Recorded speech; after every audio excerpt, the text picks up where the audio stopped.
Alrighty guys, so it's almost dark and I don't know how well this video is going to end up turning out. But yeah, so my hair's probably all messed up, but I don't really care.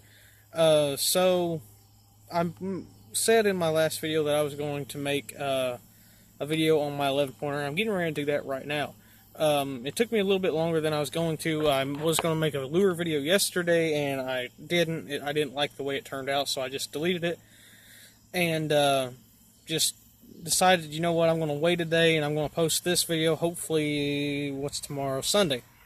So this today I went over to the county fair thing. I don't know. I guess it's called the Fall Festival or something like that. Yeah, that's what it's called, the Fall Festival. And rode some rides that I shouldn't have, and now I feel like I could throw up at any moment. So yeah, so let's try to get through this video without doing that. So the story, I'm going to tell you the story real quick. The story, I'm sweating really bad.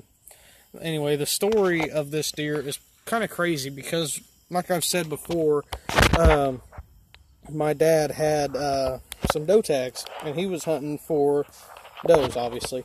And so he was hunting in this spot that I had just put up. I put this stand up the night before, and it was about this dark here when I put it up. Well, it wasn't a stand, it was a ground blind. But I put this ground blind up, and it was the night before, and he was going to go hunting in the morning. And he never went hunting in the morning. I guess he didn't feel like going or something. I don't know. But anyway, so we decided that we was going to go in the evening. I was going to go to the stand where I killed the 12-pointer. And he was going to go to the new ground blind that I set up for him. See if he couldn't kill a doe, and maybe I could kill a buck or a doe. So, here it is, about this dark here. And I was sitting over in my stand, and he was sitting over in his ground blind, and he sees this buck. Now, at this point, he thought, this is a big buck. I mean, it's crazy awesome. You know, and he couldn't shoot it because he only had doe tags. And so he decided to wait, and he was going to let me hunt it in the next morning. And so he, I guess for some reason, he just decided not to text me or something, but he just went back home. And so then I'm sitting over there in the stand, and it gets dark, like almost too dark to even see the deer out there in the woods. And I see a shadow of a deer coming in.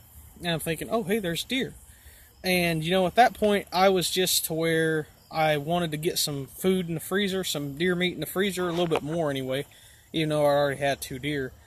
I wanted to get some more. So I thought, you know what, I seen some antler on it, and I knew it wasn't small. So I thought, you know what, I'm not going to be picky. I'm not going to be too picky. You know, it's getting later in the year. You know, I'm going to go ahead and shoot this deer. And so I pull back, and I smoke it right straight through the shoulder.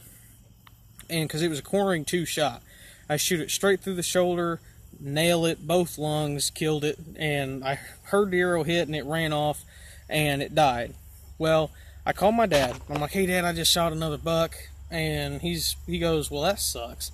And I said, well, why? I killed a buck. And he goes, well, I seen a big, huge buck over here. And I said, oh, that sucks. He goes, yeah, I couldn't shoot it because I don't got the tags. And I was like, yeah.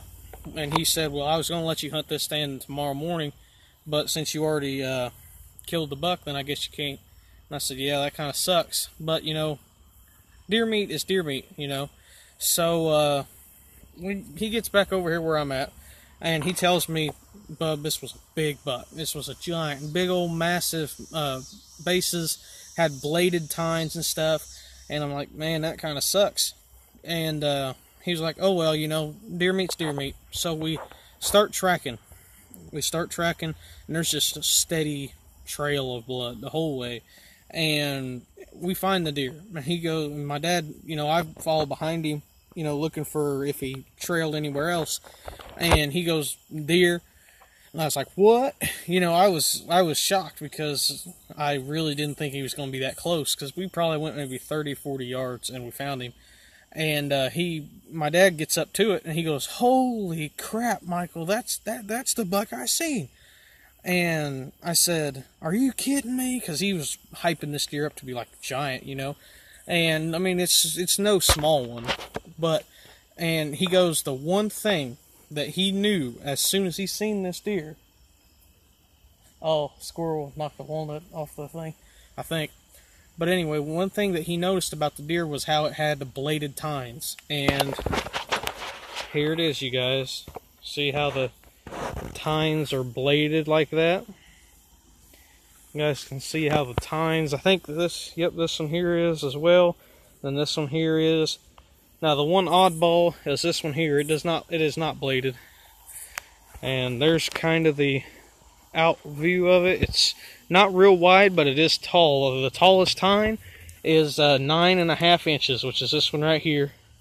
It's just over 9 inches, and you may notice that the brow tines are not very big, and that's something that I was surprised by because of how tall the other tines are. But it had 2 brow tines there, and then what makes it 11-pointer is these points right here. See, it's got this point here. Got that one there, which it doesn't count, but then it's got these 2 right here, and they were scored by myself. And this one here, I scored it at 143 inches. Now I'm going to leave it up to you guys. You guys can decipher it yourself if it actually is 143 inches. What do you guys think the size is? What do you think it is? Because, as I said, I scored both these deer myself, you know, with just a tape measure that I use for fishing. You know, I could be wrong, and there's the tag, proof it's legal, because definitely don't want to get in trouble for any crap like that. But there's like a side view of it. And then let's go back here on the back. There's like the back view of it there. From the other side. It's got really tall tines, and it's got a lot of character to it because them little points down here by the bases, it's got them bladed tines and stuff, and it's pretty cool looking. You know, here's like what it looks like there, you know, in there, and it's pretty cool deer. I really like the way it's set up. I like both of the deer. I think both the deer are really cool. So let me sit back down here, and those are the deer. You know, I mean, you can see down in here in the bases. You know, I mean, I can't even get my fingers around the bases. It had pretty big bases on it. I can't even get my fingers around the bases of it. I mean, you know, that's pretty big. So hope you guys like this video. It's kind of a shorter video. I think it's only going to be like 10 minutes long. But thanks for watching. Make sure you like, comment, and subscribe if you haven't already, because I will hopefully be deer hunting in like 2 or 3 weeks from now, because it'll be opening day. So whoa, bug just hit my head. So yeah, definitely going to be doing some bow shooting soon. I don't know exactly when, but I will be definitely doing a lot more bow shooting throughout the week. So thanks for watching. Bye.